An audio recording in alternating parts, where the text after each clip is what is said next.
If you're looking to hit your driver longer and straighter, today's lesson is going to help you solve that problem. And this is probably the fastest way and the easiest way we can actually gain some yardage with the driver and get it going straighter.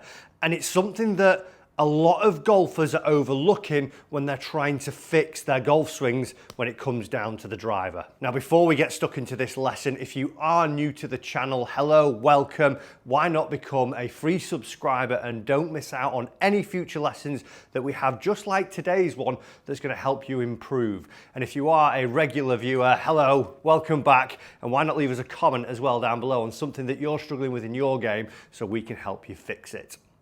Now, when we're looking to hit our drivers straight and long, we sometimes go off on a tangent of trying to find these magical swing changes. Is it that I need to shallow the shaft in my transition? Do I need to make sure that my ground pressure's working right? Do I need to make sure that I'm releasing correctly and getting the correct face rotation as I go through the shot? And this is what I found with a student recently, Chris, when we had a lesson. He came in and he sort of downloaded to me about 5 or 6 ideas as to why his driver wasn't going right. And after hitting a few golf balls and just watching him and not really saying much, he was chomping at the bit. Go on, what is it? Was I right about the shallowing? Was that what I needed to do a little bit more? I said, come on, just hit a couple more. Let's hit a couple more. And then I'm going to give you the answer as to what's actually going wrong here. And I think you'll be quite surprised, like Chris was, as to how we actually got to where we wanted to be with the driver. Because, like I said at the start of the video, I think a lot of people go off on these tangents trying to find this weird, magical way that we have to overcomplicate the golf swing to try and get the most out of it, as where a lot of the time the answer's actually lying in our fundamentals. And there's 2 things that I want you to do today that are going to help you actually get better. As you can see here, I've got a little bit of a setup down on the floor. You probably won't have this out when we go to the driving range, but if you can get a couple of alignment canes down, that'll massively help you in this lesson. The hula hoop on the floor is to give us the idea of what the arc of the golf swing is looking like, because what I discussed with Chris was that as we move this golf club around our body and when we're making a full golf swing, the golf club is essentially working in a circular motion. We would address our golf ball and we would take it back, the circle goes up, then we transition, the circle comes down, and then from there the circle works back up and around into our follow through. And at the bottom, this curved like arc, as we're approaching the golf ball, that circle will be approaching it and exiting at different points of the circle. So, as we can see here, if I just flip into the player's view, as I'm coming towards the golf ball from my downswing, what we would see is if I was following the hula hoop here, and obviously the hula hoop is a little bit more exaggerated than the arc would be, what we would see ideally is that that club is coming a little bit more from the inside. Then there would be a sort of period where as I meet the golf ball, it would sort of straighten out just momentarily before as I actually hit the golf ball and then exit into my follow through, the golf club's going to be working left.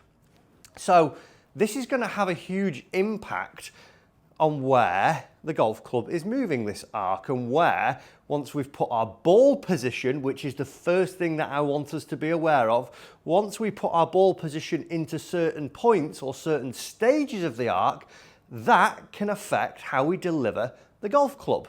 Because what we've always been taught with driver is that we should have the driver lined up with either the big toe or the instep of our lead foot. Now, if I just address my cane here, this little station that I've got set up, and I flip back into the player's view, what I can notice is that if I've got the golf ball lined up with my lead heel, or just inside that lead heel or on the big toe, what actually is going to be happening there is that as I meet that golf ball, the club would be passing left.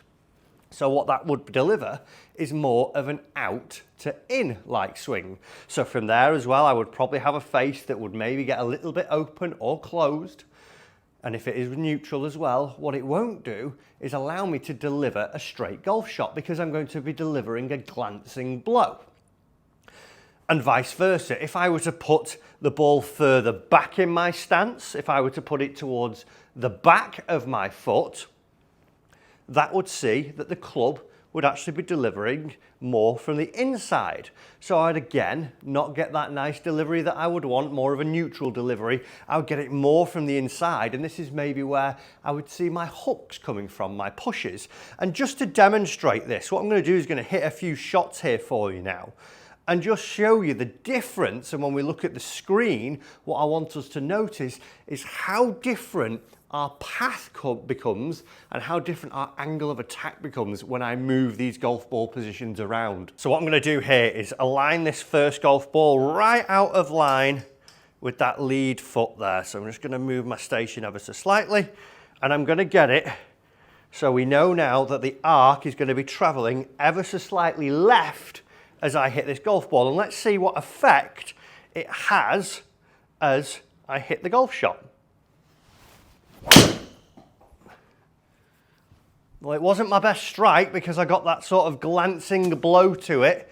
It's limited my normal carry distance, and when the numbers pop up here on screen now, we've got a club path that is working 2.7 out to in and an attack angle that is 6 degrees on the up with my carry at 254. Now, for me, not my normal numbers that I would like to see. And if I were to just go to the other end of the extreme, if I were to maybe place this ball into a position now where it was going to be closer towards my trail foot, not only does that mean I will be coming down a little bit steeper. So for golfers at home who are watching this, when we do get steep, what we would probably see is that you get those scuff marks on top of your driver, you snap a lot of T-pegs. That could be a little bit of a light bulb moment for us to say, oh yeah, that's a little bit of me. But what it might do as well, it's going to change that angle of attack. Not only that, but it's also going to change that club path now. So if I just again line it up, and even this just feels so strange to me. And as we can see, it's pretty much towards back of center of my stance here now. And it's doing one thing that I'm going to touch upon in a moment. But this is such an odd feeling. Oh, that came out so right. Again, not a fantastic strike because of where that ball position was. It just doesn't feel like the club's meeting the golf ball at the appropriate point of my arc. But what it has done again, look at the club path. We've gone from 2.7 out to in, to 7.5 from the inside to the out. I've not changed how I'm swinging the golf club. I've merely just changed where I've positioned the actual ball in my stance. My attack angle was a little bit of the same. I sort of counterintuitively moved back on that swing a little bit more because I didn't want to get a little bit of a sky mark and come down on it so much and hit the ball into the roof. So that's a little bit of my brain managing that. But look how different, and look also how far away in terms of where the balls have started and finished towards being straight they are. So the first thing we want to try and do to try and get this straighter driver is get that ball in the right position. So like we've just discovered there, if we can see on the player's view, if we're bringing it excessively too early in the arc or excessively too late in the arc, it's going to affect that angle of attack. It's also going to affect the club path dramatically. And we know now that we've always been told to have the ball just in line with that lead heel. What I want us to do here is just get it about an inch, maybe one golf ball behind that position there. So as we can see again, we've got the black line being where my lead heel is. And then from there, I've got the yellow line as to where my golf ball is now positioned. And to me, this feels a little bit more natural. So here, this is feeling like he's actually in the right spot. It's not excessively early in the arc and it's not excessively late in the arc. And what I will say here is when I hit this one, I'm probably not going to get a 0-0 path, but what I would hope is that I get something that is a little bit more neutral and a little bit more struck to the center and actually hit pretty much towards my target.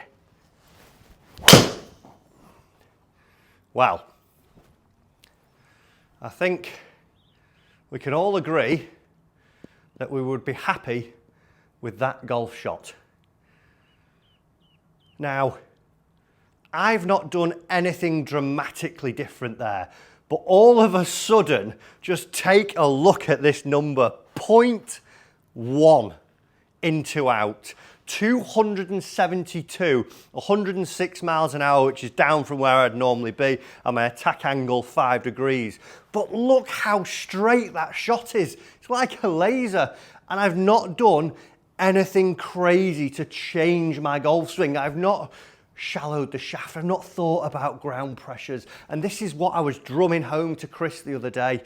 We can sometimes get in our own way and overcomplicate the golf swing, when really all we need to be doing is looking at some basic things, because if we can get the golf club working on the right arc and the club can meet the ball at the right point of the arc, then we've got a fighting chance. And there was one other little thing that I shared with Chris that he said, oh yeah, do you know what? I thought I noticed that as we were going through those ball positions. And that one thing was how his shoulders were tilted. Now, as we alter where the ball goes in this arc, our shoulders are also going to alter, because if we think really excessive here now, if I were to place this golf ball, if I just grab another one, and I just put this golf ball, let's say, a foot out in front of me. I address the golf ball as we've just seen in that good position, about one golf ball behind the inside. And I just reach up towards where this golf ball is. Just notice now how tilted my shoulders have got towards the left-hand side of my target. And vice versa, if I were to just place this golf ball a foot behind the ball here, and I now reach for it, look that my shoulders are tilted out towards the right. And this is obviously going to alter where my arc is going to be swinging, because if I tilt my arc left, if I tilt it right, that's going to affect now where that club is swinging from. So ultimately, that's going to affect that straightness of my drive. The path's going to get really tilted and we're going to see some big numbers. So just as a second point, what we've got to try and feel is that number one, that ball position is crucial. We've got to be checking that every time we're playing golf and every time we're on the range, every time we're out on the golf course. Just think to yourself, are your fundamentals right? Is that ball position right? Is your grip right? Is your stance right? Because as we've just seen in 3 shots there, I've dramatically gone longer and straighter, all by changing my ball position. So once we've got it in, just ask yourself, once you've gripped the club, because what we will tend to see is that as this right hand for a right-handed golfer goes underneath the left, sometimes that shoulder just pops forwards a little bit more. So once we've got the good ball position and we've taken our grip, all I simply want us to do is just feel that now, as we address, imagine that there would be a little imaginary string just running from your foot up to your shoulder, from your foot up to your shoulder. Because what we don't want to see is that you're pulling them off. We want to see that they're almost just hanging down on top of one another. And if we can do this, and like I say, as Chris was going through his lesson here and we just were messing around a little bit with his ball position, he started to notice how much that altered his shoulder position.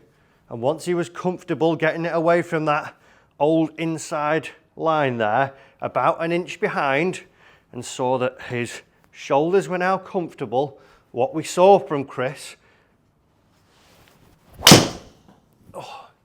was shots just like that one. Longer, straighter, all by simply being in charge of those fundamentals. 0.7 and 285 with a 5.8. It's just got better. It's got longer and straighter as this lesson has gone on, simply by being in control of that ball position and my shoulder alignment. Guys, I hope you've enjoyed that video, and like I said earlier, do make sure that you hit the subscriber button so you're not missing out on any of the free lessons that we do here. Check those fundamentals out on the golf course, and if you enjoyed the lesson, why not watch another one that we have here on the channel to help you improve.